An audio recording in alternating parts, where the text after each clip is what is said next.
Jangan lupa subscribe YouTube channel Metro TV News dan jangan lupa nyalakan notifikasinya.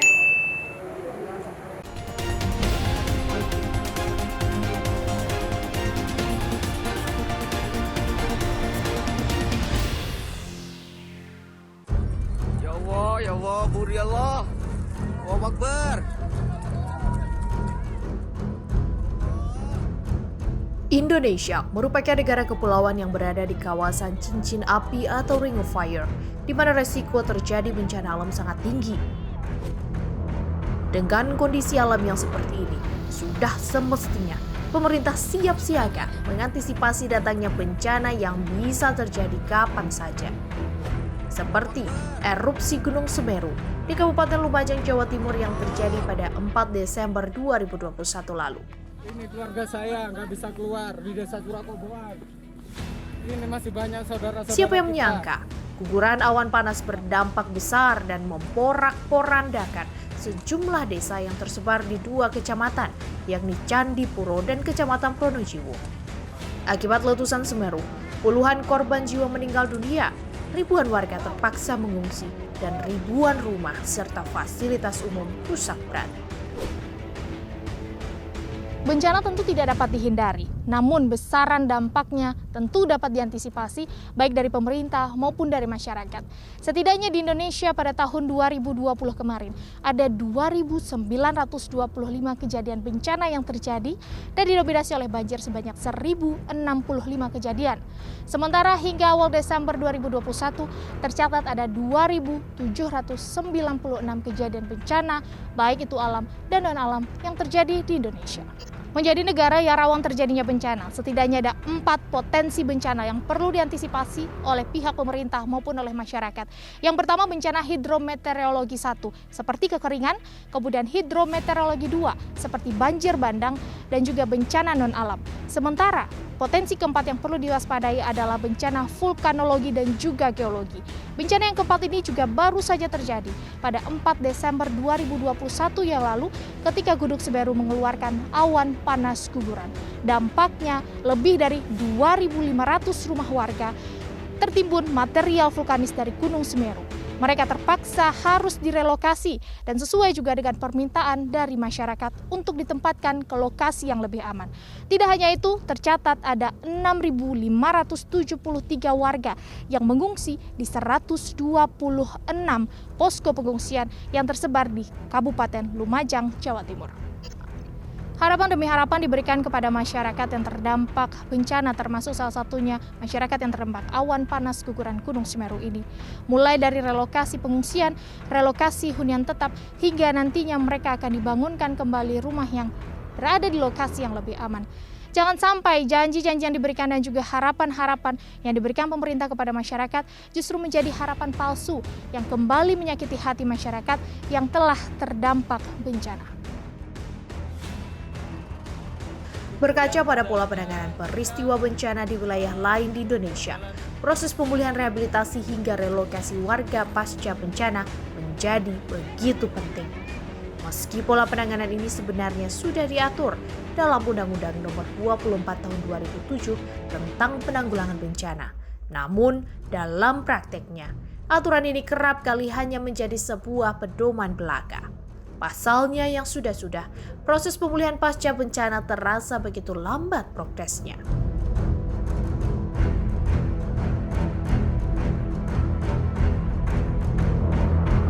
Di tengah kondisi genting tersebut, dukungan anggaran terhadap penanganan bencana dinilai belum optimal, sehingga berpengaruh pada proses mitigasi bencana dan koordinasi berbagai instansi menjadi terganggu.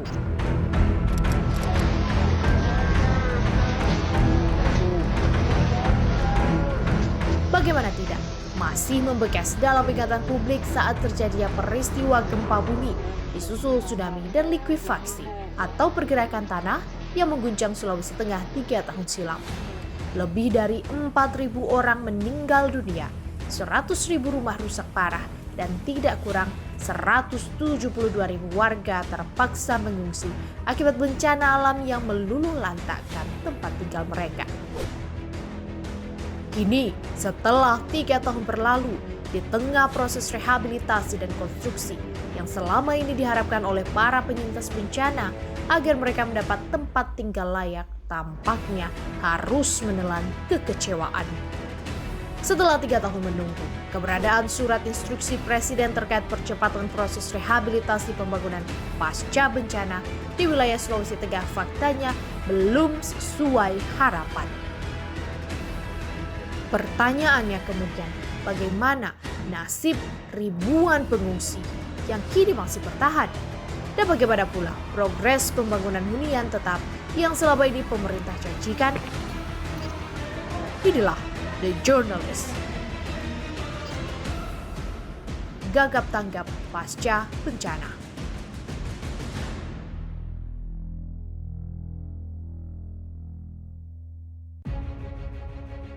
Tiga tahun berlalu pasca bencana yang melanda, kami kembali mengunjungi kota Palu, Sulawesi Tengah. Masih membekas dalam ingatan betapa dahsyatnya gempa bumi dan likuifasi yang menghantam wilayah kota Palu dan Donggala kala itu. Puing-puing bekas tsunami masih terlihat berserakan di sudut kota, menambah kesan mengerikan peristiwa yang terjadi saat itu. Bagaimana tidak, puluhan ribu keluarga harus kehilangan tempat tinggal yang mereka huni sejak puluhan tahun silam. Kini yang tersisa hanya sedikit harapan dan asa untuk bertahan hidup meski berada di luar pengungsian. Dari kota Palu, tim The Jurnalis bergerak menuju Kabupaten Donggala. Wilayah Loliraya adalah salah satu yang terkena dampak parah akibat gempa bumi dan tsunami yang menerjang kala itu. 3 tahun berselang pasca bencana, proses rehabilitasi di sejumlah wilayah ini tampak belum signifikan dilakukan dan terkesan jalan di tempat. Di wilayah ini kami menemui salah seorang penggiat pembangunan untuk mengetahui sejauh mana progres rehabilitasi di wilayah ini, termasuk pembangunan hunian tetap bagi warga yang terdampak. Ini ada contoh progres pembangunan untap satelit yang akan dibangun berapa? 16 unit. Nah, ini kan udah progresnya udah hampir 3 bulan. Ternyata satu bangunan pun belum selesai naik. Sebetulnya permasalahannya apa ini? Ya, kalau kemarin sih ini belum valid juga. Cuman info katanya yang bermasalah ini pihak kontraktornya yang belum membayar apa segala macam, sehingga terkendala. Yang jadi tuntutan warga kemarin demo apa ya? Ini karena progres dari Huntap sendiri tidak jelas, makanya kebanyakan warga di Loliraya itu menginginkan skema stimulan yang itu lebih cepat dikerjakan oleh warga sendiri. Saya ambil contoh kemarin itu di Loli Saluran, hanya dalam 4 bulan rumah sudah jadi semua. Karena di sini sendiri saja untuk huntarannya nggak ada, jadi warga terdampak bencana itu hanya tinggal di tenda di rumah-rumah keluarga. Jadi sepanjang 3 tahun ini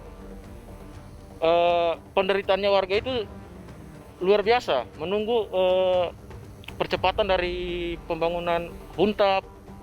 Karena kemarin kan pemerintah katakan Huntap akan selesai dibangun di sebelum Lebaran 2020 kemarin. Sejauh pengamatan kami di lapangan, sejumlah hunian yang didirikan jauh dari kata standar kenyamanan, keselamatan, bahkan kelayakan. Dulu Iya, sempat banjir bandang ya? sebenarnya sih seharusnya pemerintah juga perlu ada kajian ketika mau melakukan mencari lokasi untuk hunian tetap lagi untuk korban bencana, supaya ketika mereka pindah ke huniannya tidak ada lagi atau warga ini sudah tidak terancam bencana lagi. Nah, ini kan kalau kita lihat di sini, ini sebenarnya kan tidak layak atau rawan terhadap bencana. Di satu sisi di sebelah sini itu lokasi yang dulu pernah banjir tapi ya tetap dilakukan untuk pembangunan Huntap. Belum ada kajian yang dilakukan dari pihak pemerintah untuk ya memilih lokasi yang tepat untuk warganya. Nah, ini ya mungkin saya tidak tahu pemerintah Kabupaten Donggala barangkali untuk kerja untuk percepatan penyelesaian sehingga tidak ada lagi memperhitungkan seperti lokasi yang rawan bencana atau seperti apa ya, tinggal main. Di kawasan ini, tidak sedikit pula warga yang nekat membangun rumah di wilayah zona merah rawan bencana. Alasan ekonomi pun membuat mereka tetap bertahan. Dijanjikan waktu itu huntap. Itu huntap 2020, 18 Januari itu. Dijanjikan cuma 4 bulan, siap huni sudah. Tapi tipenya Riko. Sampai sekarang belum ada jadi-jadi. 1 tahun kemudian kita beralih ke stimulan ulang. Karena tipenya Risa sudah, kita tidak mau, karena tidak bagus. Itu aja. Pembangunan yang tak kunjung rampung membuat penyintas gempa memilih untuk tetap bertahan di hunian sementara. Meski kondisinya rusak dan sudah tidak layak. Bertahun-tahun kondisi ini terjadi, namun tak kunjung ditanggapi. Padahal lokasinya hanya selemparan batu dari pusat pemerintahan Kabupaten Donggala. Ya dicukup-cukupkan, kalau macam saya ini kan banyak keluarga aku, jadi kalau apalagi anakku cewek 2, cowok 2, jadi harus dorang itu tidak bisa satu kamar kan, jadi yang diutamakan cewek, kalau yang laki-laki itu biarlah tidur di luar. Yang laki-lakinya ya harapannya kita ini semoga cepatlah dipindahkan ke Untap. Kalau sudah di Untap ya sudah, tidak ada lagi ini. Tapi saya juga minta dengan pemerintah biar kita di Untap dianulah, kasihan dilihat-lihatlah juga. Jangan cuma dipindahkan, harus dilihatlah juga kita di sana nanti. Barangkali dibantu usaha. Warga menilai pemerintah daerah dan pusat tidak serius menanggapi permasalahan yang ada. Lambatnya penyediaan hunian tetap mendorong warganya melakukan aksi turun ke jalan, berunjuk rasa menuntut haknya dan mendesak pemerintah tidak membiarkan warganya terlunta-lunta. Bahkan Sekretaris Daerah Kabupaten Donggala mengakui jika terjadinya keterlambatan proses pembangunan yang membuat masyarakat Donggala saat ini kecewa. Upaya yang telah dilakukan oleh pemerintah daerah sudah tentu sesuai dengan tugas dan tanggung jawabnya, batasan tugas, wilayah tugas dan tanggung jawabnya. Ya kami akui itu, kekecewaan itu kami akui.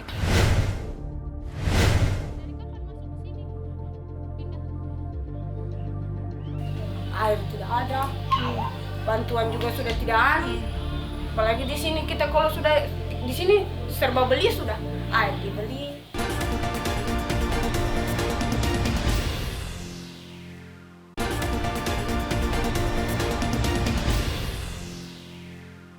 Allah, gempa barusan terjadi tanggal 28 September pas mau sholat maghrib.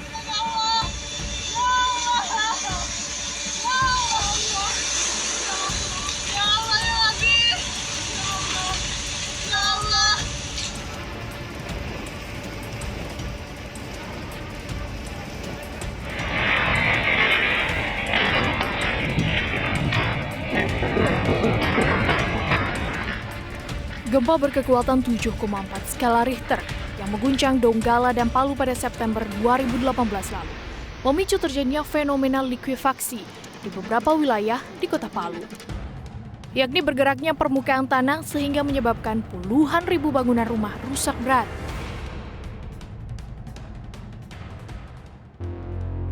Salah satu wilayah yang paling terdampak akibat likuifaksi adalah wilayah Petobo. Luasnya mencapai 175,64 hektar dengan 2.283 bangunan rusak.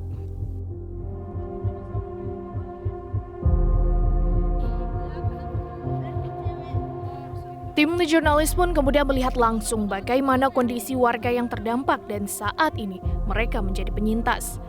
Sebagian besar mereka masih tinggal di hunian sementara. Hingga November 2021, tercatat 874 kepala keluarga masih bertahan hidup di Huntara Petobo, meski kondisinya mengkhawatirkan.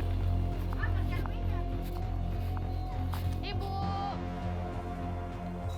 udah berapa lama Ibu di sini? Sudah mau 2 tahun. Sudah mau 2 tahun? Rumah sebelumnya di mana? Di Petobo saya lo vaksin sekarang, Mas. Oh, saja. Tidak apa-apa Bu. Oh, sudah dapat huntap? Ya sementara di sana itu. Di Petobo? Habis apa? Desember ini kata. Iya, insya Allah. Kapan jadinya selesai? Gak tahu itu. Banyak sekali dia punya itu. Gimana tinggal di Huntap sudah 2 tahun? Huntara sudah 2 tahun? Ada tahun lebih lah. Karena pengungsian dia ada berapa bulan itu. Berapa bulan tinggal di tenda? Tahu berapa bulan lalu itu. Apa suka dukanya tinggal di sini, Bu? Wah, kasihan, panas, macam-macam. Ada anak kecil lagi? Iya. Kalau waktu belum di los ini, situ kita masak, situ kita ya tidur. Dapurnya? Di situ semua. Oh, di luar dapurnya? Kalau iya. Air aman air? Alhamdulillah bagus, lancar. Cuma tempat ibu tadi itu memang susah air. Tapi apa bocor nggak? Nggak juga. Tapi panas ya kalau siang? Panas. Di lokasi ini kami pun bertemu dengan Nur Hasan, salah seorang anggota Forum Penataan Kawasan Pemukiman Petobo. 3 tahun berlalu, harapan untuk mendapatkan hunian tetap akhirnya mulai terlihat. Keluhan warga ini mengharapkan dari uluran tangan pemerintah untuk mendapatkan hunian yang layak. Seperti itu. Karena ini Huntara ini pun cuma menumpang tanahnya orang. Bahkan sudah berapa orang pemilik lahan ini datang untuk minta bagaimana bagusnya. Cuma memang masih prihatin mereka. Alhamdulillah mereka ini masih memberikan waktu, mungkin Desember ini akan dibongkar seperti itu. Kalau dibongkar, kemana warga? Nah, untuk itu kami masyarakat, ada kelompok masyarakat Forum Likuifaksi ini memperjuangkan tentang itu Huntap. Alhamdulillah kemarin Gubernur Sulawesi Tengah sudah menurunkan Venlog. Sekarang masih tahapan BPN untuk melakukan land konsolidasi. Land konsolidasi, akhirnya konsolidasi tanah mendapatkan kompensasi dari pemilik lahan itu sendiri untuk persiapan pembangunan Huntap. Kami juga melihat lokasi rencana pembangunan dari hunian tetap yang dijanjikan akan mulai dibangun pada Desember 2021. Nah, nantinya masyarakat yang tinggal di hunian sementara atau Huntara di Petobo yang jumlahnya mencapai 800 KK ini akan dipindahkan ke hunian tetap yang rencananya akan dibangun di lahan seluas 76,25 hektar yang SK penetapan lokasi atau SK Penloknya sudah dikeluarkan oleh Gubernur Sulawesi Tengah. Namun bangunan-bangunan yang ada sekarang ini adalah bangunan yang dibangun oleh pihak swasta, namun ternyata terhenti karena terjadi beberapa permasalahan. Hingga akhir 2021, Kementerian PUPR yang diberikan tanggung jawab untuk membangun hunian tetap di wilayah ini baru menyelesaikan 230 unit hunian tetap di Duyu, Kota Palu yang masuk dalam pembangunan tahap 1A. Sementara tahap 1B, ada 52 unit Huntap yang dibangun di wilayah Balaroa dan itu pun mundur dari target dan belum dapat ditempati. Ini adalah kawasan hunian tetap tipe satelit yang dibangun oleh Kementerian PUPR masuk dalam progres pembangunan tahap 1B yang tersebar di 9 lokasi, baik itu di wilayah Palu, Sigi, dan juga Donggala. Untuk di wilayah Kota Palu, dibuat di wilayah Balaroa setidaknya ada 52 unit yang dibangun di sini, seperti yang ada di belakang saya ini, dan targetnya pada Desember 2021, 52 unit ini telah diberikan sepenuhnya kepada masyarakat. Namun, faktanya ternyata pembangunannya ini molor kurang lebih selama 4 bulan karena sudah setahun progres pembangunan, namun hingga saat ini, hingga November 2021 masih belum selesai. Kami juga bisa melihat di sini bahwa ternyata untuk bangunannya ini hanya diplester di bagian depan saja, sementara untuk di bagian samping dan juga belakangnya itu tidak diplester oleh pihak yang memiliki kewajiban untuk membangun hunian tetap ini. Tim The Journalist kemudian mengunjungi salah satu penyintas yang kini telah mendapatkan hunian tetap di wilayah Duyu, Palu. Ia harus menunggu 3 tahun dengan penuh perjuangan untuk mendapatkan haknya. Jadi 1 tahun itu sudah minyak kita sudah. Jadi 1 tahun dapat kunci, 1 tahun menunggu. 1 tahun menunggu. Berarti total berapa tahun di Huntara, Kakak? 3 tahun. 3 tahun. Sebenarnya 2 tahun sudah pindah di sini, cuman memang ini anunya belum selesai, belum tuntas. Jadi orang bilang ya pindah saja kalau memang sudah ada kunci pindah. Jadi yang kalau belum ada kunci sudah terpaksa tunggu di Huntara. Karena sekarang Huntara kan ada berapa 4 tempat lagi belum dibongkar. Oh, gimana tinggal di Huntara, Kakak rasa?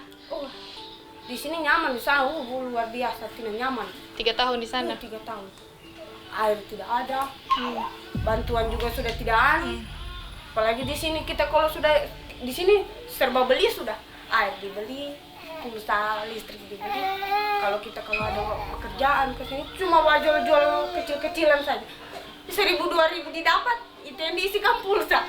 Apalagi anak-anak ini masih minum susu semua, masih kecil-kecil.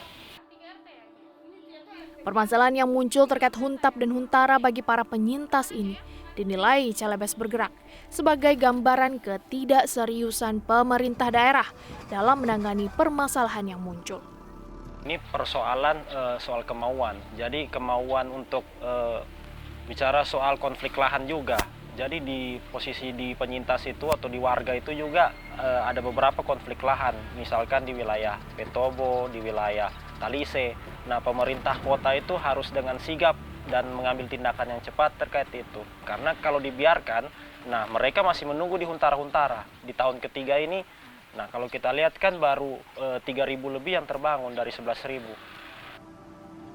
Kami pun mengonfirmasi hal ini kepada Wali Kota Palu, Hadianto Rashid, yang baru menjabat 7 bulan terakhir. Ia mengakui muncul kekecewaan di masyarakatnya akibat lambannya pembangunan Huntap. Pemerintah daerah seharusnya dapat dengan cepat menyelesaikan permasalahan lahan agar dapat dibangun Kementerian PUPR.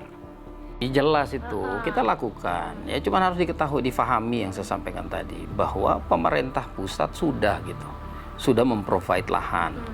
Tapi kemudian lahan ini kan ada masyarakat lokal yang kemudian mengklaim.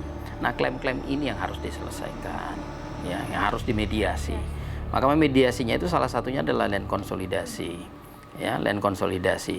Dan untuk melakukan land konsolidasi, ya, komitmen saya dengan masyarakat bahwa pembangunan Huntap dapat mulai berjalan, land konsolidasinya juga berjalan. Nah, untuk memastikan bahwa land konsolidasinya itu betul-betul layak untuk masyarakat, maka kita lakukan pematangan. Dan untuk anggaran pematangan itu tidak terakomodir oleh anggaran 2021. Karena mungkin kekurangan duit, apalah misalnya. Tapi saya berani ngambil uang untuk yang dipakai diberikan ke bank untuk penambahan modal BPD, saya tarik aja.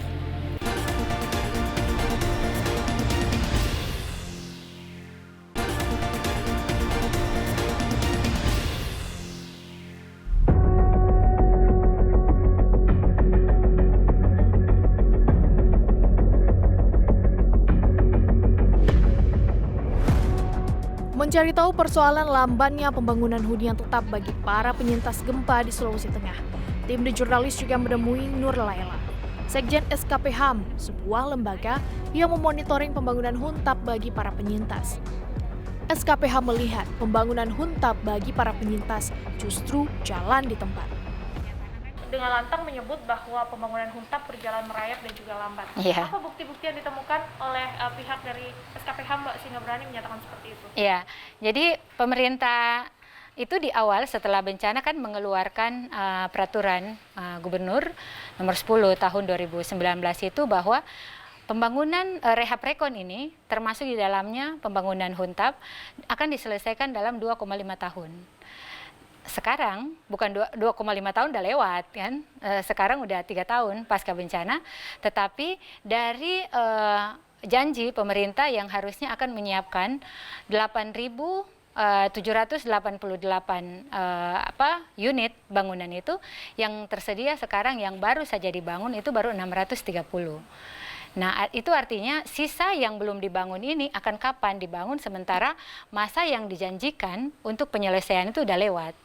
Bagi kami, potensi terjadi pelanggaran HAM sedang di depan mata hari ini dilakukan oleh pemerintah. Karena keterlambatan yang dilakukan untuk pembangunan Huntap tersebut mengakibatkan warga terdampak bencana yang hidup di Huntara, hunian-hunian sementara itu, sebagian besar di antara mereka udah diusir. Lebih lanjut, Nerela mengungkap lambatnya proses pembangunan hunian dapat mengakibatkan terjadinya konflik sosial di antara penyintas dengan para pemilik lahan yang berujung pada pelanggaran HAM. Dengan lamanya Huntap ini dibangun, satu berdampak langsung pada mental si warga terdampak bencana. Nah, mental ini bagaimana dia berhadapan hidup di Huntara yang tidak nyaman itu. Yang kedua, menghadapi janji pemerintah, oh ini akan segera, ya, pokoknya sebelum Lebaran warga terdampak bencana udah menempati, ya, kita menikmati janji itu setiap tahun. tapi realisasinya tidak secepat janji dikeluarkan. Nah, itu yang kemudian. Maka dari itu kami melihat bahwa terlambatnya proses pembangunan Huntap ini melanggar hak warga untuk mendapatkan kehidupan yang lebih nyaman, melanggar juga haknya pada kesehatan, mentalnya terganggu, fisiknya juga terganggu. Jadi bisa diperiksa aja tuh, nanti puskesmas-puskesmas yang terdekat dari Huntara bisa dicek keluhan warga yang datang ke sana apa saja. Jangan-jangan darah tinggi. Minimnya kolaborasi pemerintah daerah dengan pusat, utamanya terkait dengan penyelesaian lahan menjadi salah satu permasalahan utama. Tidak hanya persoalan hunian tetap, penyaluran stimulan sebagai pengganti kerusakan bangunan yang dialami warga juga menjadi fokus perhatian. Datu Pamusu, Kepala Badan Penanggulangan Bencana Daerah Sulawesi Tengah, menjawab secara diplomatis ketika tim jurnalis mempertanyakan penyaluran stimulan bagi warga terdampak. Iya, memang harapan aturan juga begitu. Maksudnya peruntukannya itu kan umpamanya kecuali stimulan itu diberikan itu posisi rumah yang memang sudah kena jalur, bukan lagi jalur hijau tapi jalur merah. Nah itu memang, tapi itu dipanggil. Ada pengecualian lah, ada komunikasi dibangun, tapi kalau hasil identifikasi, verifikasi lapangan itu ya sesuai dengan itu. Maksudnya kalau ya dia rusak ringan ya ringan, kalau dia rusak berat ya bantuannya berat. Nah, sehingga sebisa mungkin itu bantuan dana itu langsung ditindaklanjuti sesuai dengan peruntukannya. Hanya memang ya biasalah, kadang-kadang di masyarakat, tapi mungkin kasuistik ya, itu kadang-kadang tidak sesuai peruntukan, dapat terima duit tapi tidak dipakai untuk kepentingan membangun rumahnya atau rehab rumahnya, tapi ada peruntukan lain. Ya kita juga maklumilah berkaitan dengan kebutuhan kondisi ekonomi. Bayangkan saja, selama hampir 3 tahun pasca bencana, warga hidup terkatung-katung di hunian sementara dengan fasilitas seadanya. Selama itu pula, progres pembangunan hunian tetap terkesan berjalan lambat. Pasalnya, hingga akhir tahun 2021, baru dibangun sekitar 3.300 unit, padahal yang dibutuhkan mencapai 11.788 unit. Di Bandara Mutiara Sis Al Jufri Palu, pada November 2021 lalu, kami bertemu dengan Gubernur Sulawesi Tengah, Rusdi Mastura. Dalam pertemuan tersebut, Gubernur mengungkap jika pihaknya baru saja pulang dari Jakarta untuk berkoordinasi dengan pemerintah pusat terkait persoalan percepatan pembangunan hunian tetap bagi warga terdampak bencana di wilayah Sulawesi Tengah yang terjadi 2018 silam. Lebih lanjut, Rusdi juga meminta perpanjangan instruksi Presiden nomor 10 tahun 2018 tentang percepatan rehabilitasi dan rekonstruksi pasca bencana. Menurut Rusdi, pelambatan proses pembangunan Huntap terjadi sebelum dirinya menjabat pada 2020 lalu.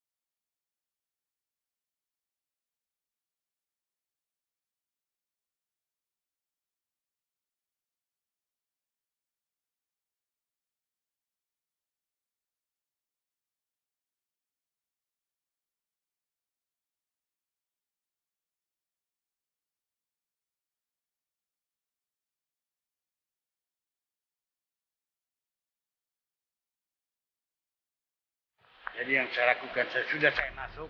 Jadi yang 3 tahun saya tidak mau, bukan. Tapi waktu itu mereka masalahnya gubernur tidak memberikan mungkin pembebasan tanahnya. Rakyat tidak dapat kerohiman, yang punya tanah tidak. Tapi waktu saya tarik 60 miliar lebih, saya ganti, saya bebaskan tanah-tanah itu semuanya. Jadi sudah siap, tanahnya sudah siap. Sekarang tinggal saya urus perpanjangan Impres 10-nya, karena itu landasan hukumnya. Nah, jadi saya perpanjang Kemarin saya ketemu Pratikno sedang langsung diproses. Minta doa kalau itu sudah selesai, nanti pembebasan tanah semua sudah. Jadi tinggal baru balai pusat karena ada duitnya. Duitnya ada dari pusat, tapi lahannya tidak ada. Tapi itulah yang saya usahakan, lahan semua sudah siap, pusat bangun, tapi tinggal impres 10-nya sebagai landasan. Dalam lawatannya ke Jakarta itu, Rusdi disebut-sebut meminta perpanjangan impres hingga tahun 2024 mendatang untuk memuluskan proses pembangunan hunian tetap bagi warga. Palinglah setahun, kadang-kadang setahun, dia harus diselesaikan lah semuanya. Iya. Tahun 2022 akhirnya sudahlah selesai. Sabar dikit. Kan ini persoalan saya jadi gubernur, saya punya empati. Yang lalu mungkin kurang, ya. Karena mungkin kekurangan duit, apalah maksudnya.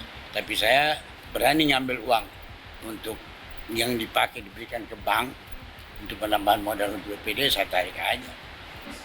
Yang sudah dibentuk oleh Abang pemerintah lama. Saya datang hanya berani, saya lebih berani ngambil duitnya. Yang ditunggu masyarakat saat ini adalah komitmen dan keseriusan pemerintah daerah dan pusat untuk segera memenuhi hak dasar dari para penyintas sesuai target yang telah dijanjikan.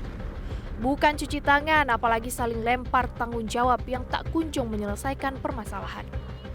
Tidak hanya bicara anggaran, yang terpenting adalah persoalan kemanusiaan yang harus segera diatasi.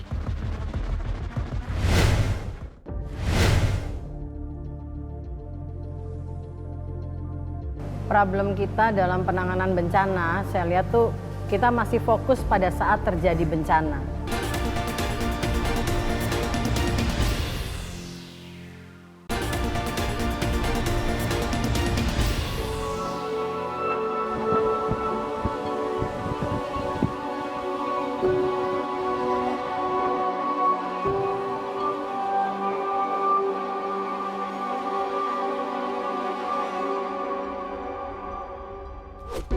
Pemulihan kehidupan sosial dan ekonomi di masyarakat wilayah bencana, utamanya pemulihan pasca bencana, menjadi persoalan serius bagi seluruh pemangku kepentingan di negeri ini. Percepatan proses rehabilitasi hingga rekonstruksi pembangunan di wilayah terdampak bencana menjadi begitu penting bagi kehidupan masyarakat setempat.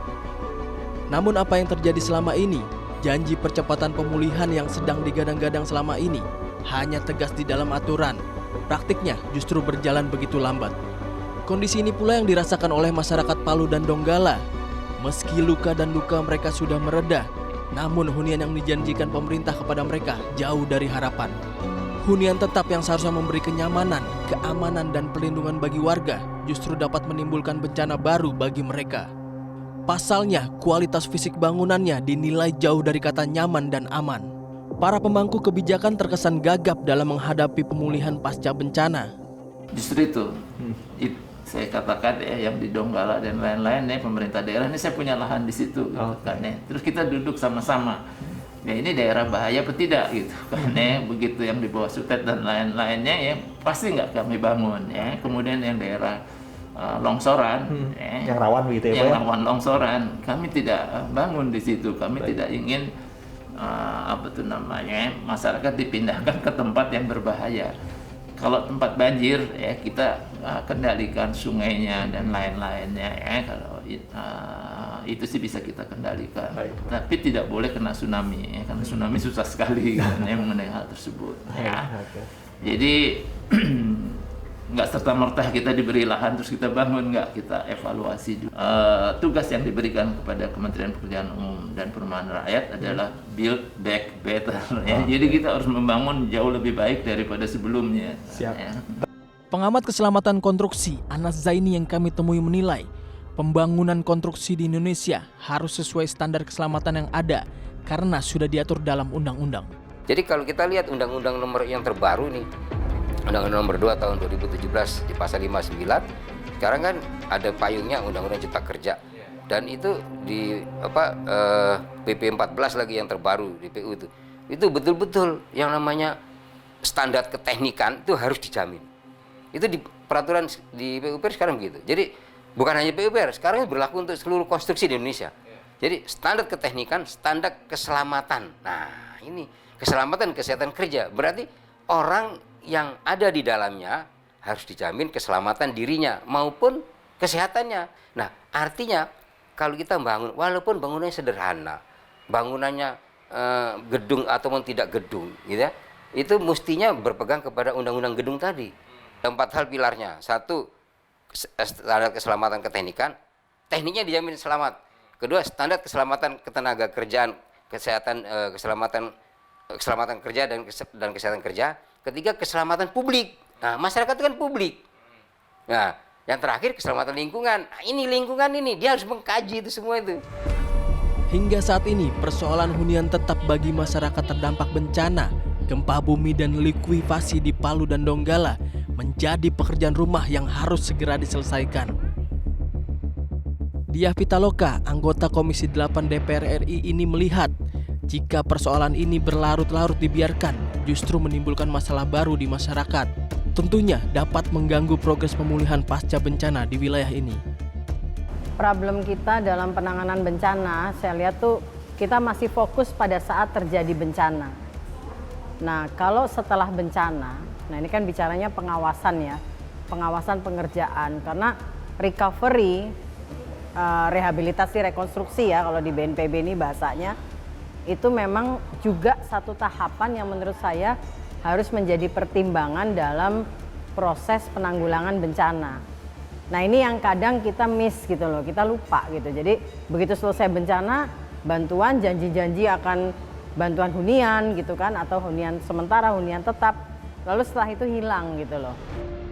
Menurut dia, kolaborasi lintas instansi dengan pemerintah pusat demi pemulihan pasca bencana harusnya dapat dimaksimalkan. Dengan membuat terobosan rencana pembangunan agar implementasinya dapat berjalan lancar.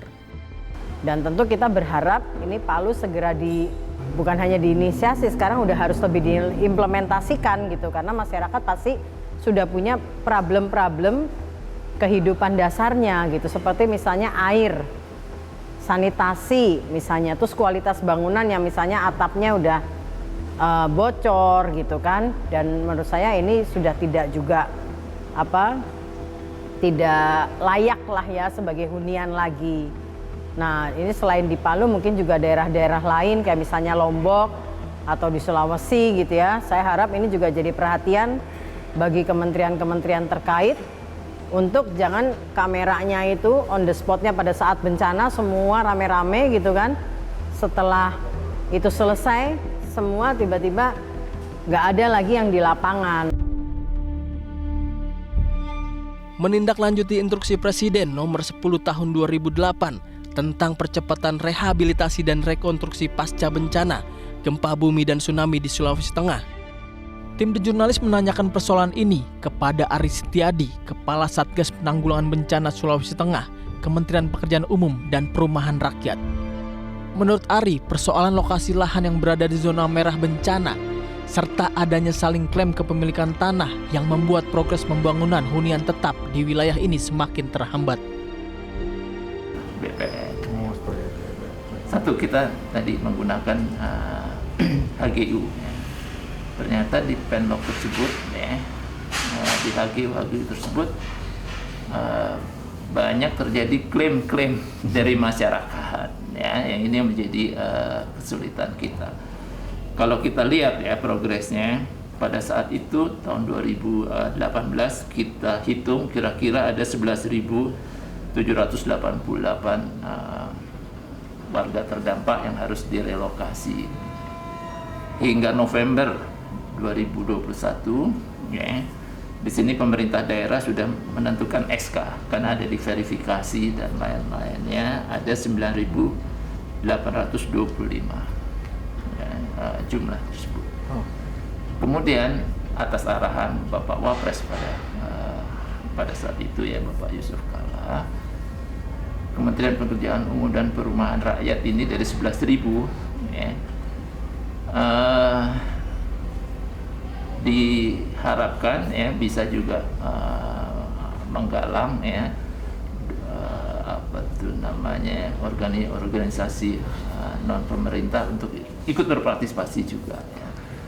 Kita harapkan ada 3.000 yang bisa dibangun oleh masyarakat, ya NGO, terus pemerintah daerah, ya Apeksi seluruh Indonesia dan Kementerian Pekerjaan Umum dan Perumahan Rakyat. Sisanya berarti kira-kira 8.788 rumah. Karena yang setelah ditetapkan 9.825 di sana. Hingga saat ini sudah selesai dibangun ada 3.083 unit rumah. Ya. Kemudian 909 sedang dalam proses pembangunan. Kemudian 2.930 ya ini menunggu kesiapan lahan, ya yang tadi ada klaim dan lain-lain sedang kita selesaikan bersama-sama. Tapi yang di depan adalah pemerintah daerah ya mengenai hal tersebut. Nah, yang 2.903 ini belum ada lahannya. Oke. Ya, lahannya di mana dan lain-lain. Karena kita coba juga gitu kan ya. Inginnya masyarakat itu direlokasi di mana? Kalau kita lihat gitu kan sebagai contoh adalah Kota Palu, ya di situ ada di Tondo 1, Tondo 2, Talise dan Duyu, ya kemudian Balaroa dan ada yang ingin Petobo. Di Kabupaten Sigi, ya kita punya di daerah Pongbewe cukup luas mas. Di situ tersedia 362 hektar yang clear and clean mas ya. Tapi saat ini kita baru mengolah 104 hektar. Kenapa? Karena yang berminat pindah ke situ sedikit sekali. Ya Allah, buri Allah. Bencana demi bencana yang terjadi di seluruh wilayah tanah air sudah semestinya dijadikan pelajaran bagi pemangku kepentingan, khususnya pemerintah. Hal ini bertujuan agar dalam proses penanganan hingga pemulihan pasca bencana, pemerintah tidak gagap yang membuat prosesnya tersendat. Biar kerjanya